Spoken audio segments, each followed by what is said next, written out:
È rimbalzata da ieri ad oggi la questione liquidità del comune di Porto Empedocle. Nella seduta di ieri sera si sarebbe dovuto votare un provvedimento di lacrime e sangue, ovvero l'innalzamento delle tasse, ma è stato tutto rimandato alla seduta indetta per stasera. E oggi è l'ultimo giorno previsto dalla legge per approvare il provvedimento o decidere di andare tutti a casa. Sebbene i consiglieri hanno dichiarato di essere pronti a dimettersi piuttosto che gravare sui cittadini, è anche vero che non intendono lasciare tutto nelle mani del commissario straordinario Antonina Bonsignore. Il comune di Porto Empedocle fino ad oggi è stato definito un comune virtuoso, oggi però non ha liquidità di cassa, ma continuando così la situazione potrebbe degenerare. Ammontano a più di 4 milioni di euro le mancate entrate, soldi che devono arrivare da Stato e Regione, ma anche da privati.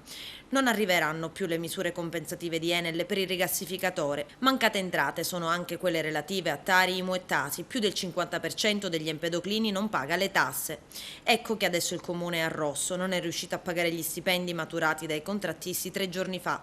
La volontà del Consiglio Comunale, spiega il presidente Luigi Troia, è di non innalzare le tasse, anche perché si avrebbero solo più evasori. Nel Consiglio Comunale di ieri sera è stato votato un provvedimento che scongiura la riduzione del monte ore dei contrattisti.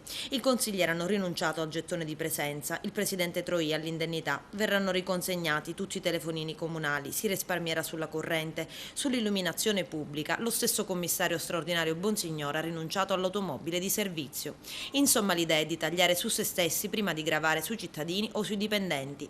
E a salvaguardia dei contrattisti comunali interviene il sindacalista della CGIL di Agrigento Alfonso Buscemi, affermando che bisogna trovare soluzioni senza gravare sul salario dei lavoratori. Bisogna sapere se il problema è di cassa o strutturale. Bisogna, continua Buscemi, se è strutturale, denunciare come stanno le cose prima che sia troppo tardi e evitare un dissesto che sarebbe tragico per tutta la collettività, conclude.